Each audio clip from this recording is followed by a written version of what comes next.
Every time I load up social media, I see brand new exercises designed to build strength and muscle. But if you use any type of common sense, you'd realize these are just clickbait videos, as there are only a few exercises that one needs to truly build their dream physique. One that not only looks the most aesthetic and attractive, but performs the way a healthy body should. Which is why in this video, I'll give you the best exercise for each muscle group that'll make you look super aesthetic in no time.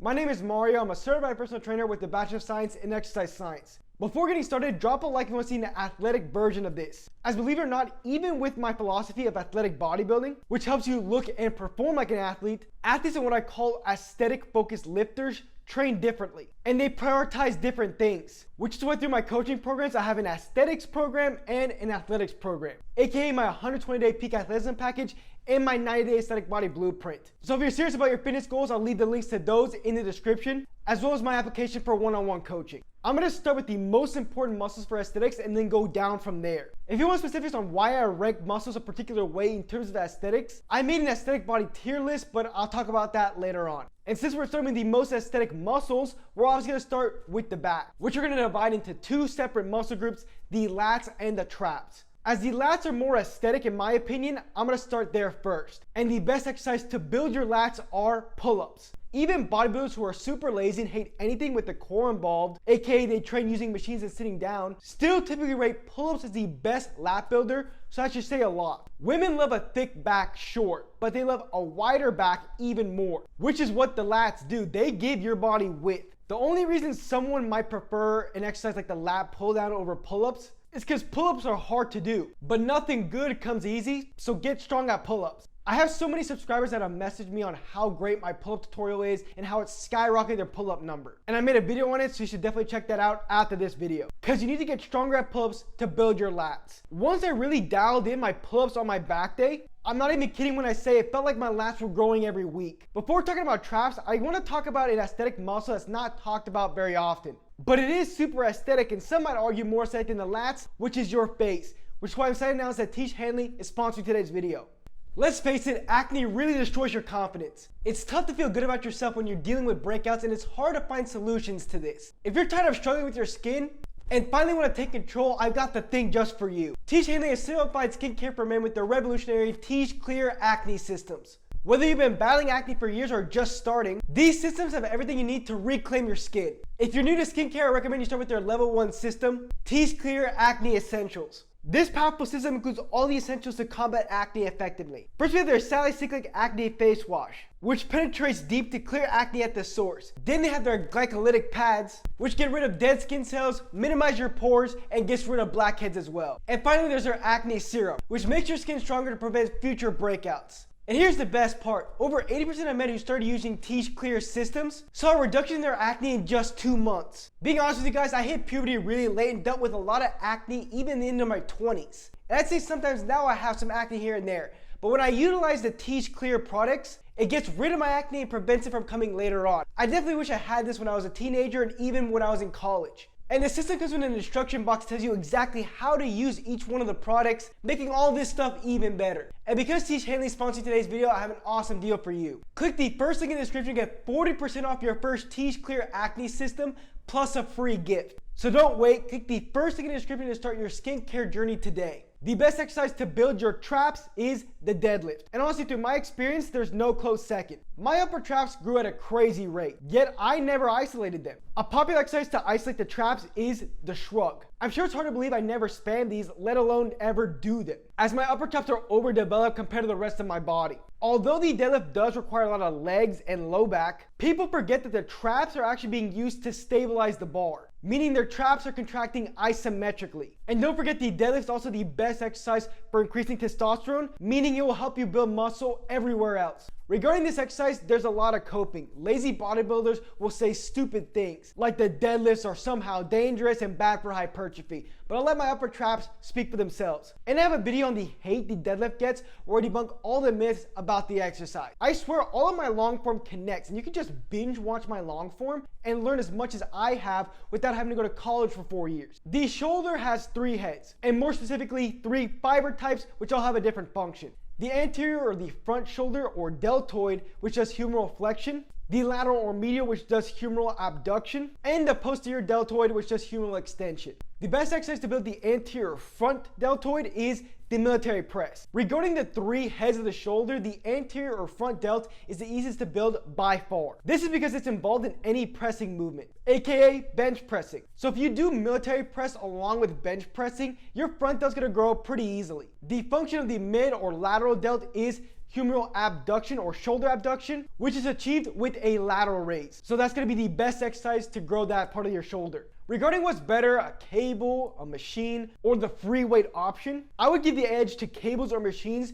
because it has a more consistent resistance profile. However, that doesn't mean ditching dumbbell lateral raises. But if I had to pick which one was the best, it would be the cable/machine version. On the contrary to the front delt, the rear delt is actually very difficult for lifters to grow. Yet it's just as important, as it's the icing on top of the cake regarding your shoulder. For the first 3 years of my lifting journey, I found this muscle insanely hard to grow. But then I found one exercise that grew it unlike any other, which actually goes against a lot of what I preach on my channel, but it's the reverse pec deck. My channel philosophy is to use free weights and cables and never machine, and also prioritize heavy compound lifts and training standing up whenever possible. And in spite of what most bodybuilders say, free weights build the same amount of muscle as machines, confirmed by lifting nerd Jeff Nipples. The rear delt's almost impossible to isolate because it does shoulder extension, which a lot of bigger muscles also do. But when you abduct your arms and extend your shoulders, that's when you're truly able to target your rear delt the most. And you're able to do that with the reverse pec deck. Once I started to do this, I'm not even kidding when I tell you, I started noticing significant growth in my rear delt every month. Never forget to do more functional lifts for your rear delt. A couple of my favorites are the rear delt cable fly and hip hugs, which I love a lot, as you're able to move tons of weight just like with the reverse pec deck. It's so strange how people do that stupid dumbbell fly with like 10 pounds and think their rear delts are still gonna grow. For your legs, we're gonna divide it into quads and hamstrings/glutes, with barbell squats being the best quad builder. My legs are one of my strongest body parts, and were low-key overdeveloped compared to my upper body early in my lifting career. And I've never done leg extensions or leg presses to grow my quads. It all came from the barbell squat. I promise you, if you're able to get strong and progressively overload the squat, your quads are gonna grow, plus your glutes. The hamstrings are also worked in the quads, but not very much, and you're not gonna notice much growth from it. However, the hip thrust does grow your hamstrings as well as your glutes, and will be the best builder for those two muscle groups. Why I love this exercise more than an RDL exercise is because it's the best one to allow your glutes and hamstrings to work together. The deadlift will grow your hamstrings a lot as well, but the hip thrust allows you to isolate the hamstrings more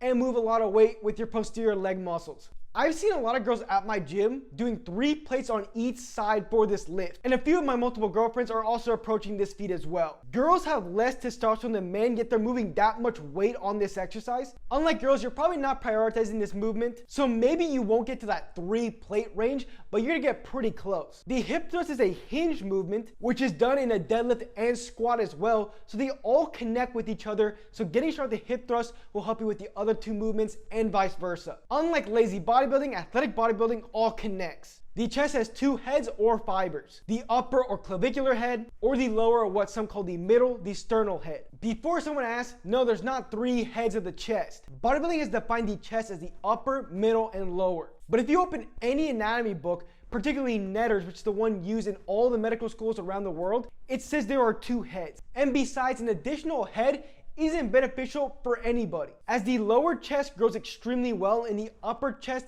does not. So if you isolate the lower chest with an exercise where you're moving your arms downward or a decline bench press, you're just creating more of an imbalance between the lower and upper, which will create a soggy looking pec. So remember, there are only 2 heads of the chest, with the lower one being the sternal head, and the best exercise to grow that is your normal flat bench press. Just get stronger at bench press and your chest will grow, I'll tell you. And lucky for you, I made an entire video going over how to strengthen your bench press. And this is coming from someone who doesn't have the best bench press strength genetics and struggled to get stronger at that movement. I noticed when I was specifically training my bench press for hypertrophy, my chest wasn't getting stronger. But when I started getting stronger at the movement, all of a sudden my chest started to grow. Again, watch this video to learn exactly how I did this. For flat bench press, I noticed I got better gains with the barbell and not the dumbbell. But with incline bench press, I noticed better gains with the dumbbell. And this exercise is the best upper chest exercise. For the incline you want on the bench, you're gonna want it between 30 and 45 degrees of incline, with 30 being the sweet spot, as 45 just targets the shoulders more than the chest would compared to the 30-degree angle. However, recent research showed that 15 degrees of incline also grew the upper chest tremendously. So I expanded the degrees of incline from 30 to 45 degrees to 15 to 45 degrees of incline. What I like about dumbbells for incline is you have more range of motion and you can go more towards the midline at the top. Sure, these points do apply with the flat bench press as well, but the barbell is so much easier to load up and get stronger at. Shout out to chest cable flies, as adduction or bringing your arms closer to midline is another function of the chest, so be sure to incorporate that, like I do for myself and clients, into your workout routines. Now it's time for the skinny hard gainers' favorite muscle groups, the arms. For biceps, I actually have two, being the weighted chin up and the dumbbell bicep curl. Being able to move your body with a small muscle group like the biceps put a lot of load on it, aka it helps it grow. The technique for building chin-up strength is identical to building pull-up strength, but the chin-up to target your biceps more than your back does have some form tweaks. First, you have to make sure you're curling yourself up to the bar. You'll see when I do chin-ups, I almost do like a soccer header toward the bar. This makes sure I'm curling my weight up. The second is to keep your elbows in and have a narrower grip. Once you start doing this and focus on moving at your elbow, you will feel it a lot in your biceps. Along with elbow flexion or curling your arm, your bicep also does supination, which is this movement here. You're serving soup. Here's some soup. And you're able to do both actions of the biceps with a dumbbell bicep curl, which is why I also include this with the best exercise to build your biceps. For the tricep, I'll also provide two exercises, being the tricep dip and the overhead tricep extension. The dip, like the chin up for biceps, allowed you to load up the triceps by controlling your own body weight. To do a dip to target the triceps and not the chest, you need to keep your body upright. However, at the bottom of the movement, I like to let my body lean forward a bit, as this allows me to bend my arm enough to get 90 degrees of elbow flexion, aka full ranging of the tricep on the dip. The next exercise is the overhead tricep extension. The biggest head of the tricep is the long head, which is trained best when you're moving your arms overhead. And the dumbbell version of this is trash because the resistance profile sucks, while the cable variation fixes that and is tremendous for growing your triceps. Recent research analyzed by lifting nerd Jeff Nipples found this exercise grows the long head the best, but also happens to grow the other two heads the best as well. So by recent research definition, it is the best tricep builder by far. Keep in mind, a lot of these research studies are done on newbie lifters who are untrained, and there's a lot of variation in terms of like how much they eat, how much they sleep, to the point where even cardio built muscle in newbie lifters. So always take a lifting study with a grain of salt. For the forearms, initially it was actually my hardest muscle to grow. However, now I'd argue it's my most aesthetic muscle group because of the tone it has. When I grip anything or even just close my fist, you can see even the little muscles in the forearm because of the secret trick I do for them. If you're a fan of this channel, you probably know what it is. But like the other two muscle groups, I have two exercises for building your forearms, with the first being the hammer curl, as the biggest muscle in the forearm is the brachioradialis, and the hammer curl is going to hit that the best. There are some variations of the hammer curl, like the cross-body hammer curl. You can also do it on a cable, but typically I do dumbbell, but you should be using all of these. Now that that's out of the way, the best exercise to build your forearms is the farmer carry. The forearm consists of a lot of little muscles, so targeting all of these little muscles is pretty much impossible unless you use your forearms as a stabilizer, aka to grip, which is done with the farmer carry. This made my forearms look like I spam wrist curls all day. Yet I've never done them for any consistent period. I have an entire video going over all the specifics on how I use the farmer carry and hammer curls to grow your forearm. The forearms are one of the most aesthetic muscle groups, sure, but there are some better and worse for aesthetics. And in order to build your aesthetic physique, you need to know what the most aesthetic muscle groups are. And I created an aesthetic muscle tier list where I ranked all the muscles from A to F, which will help you build your dream physique.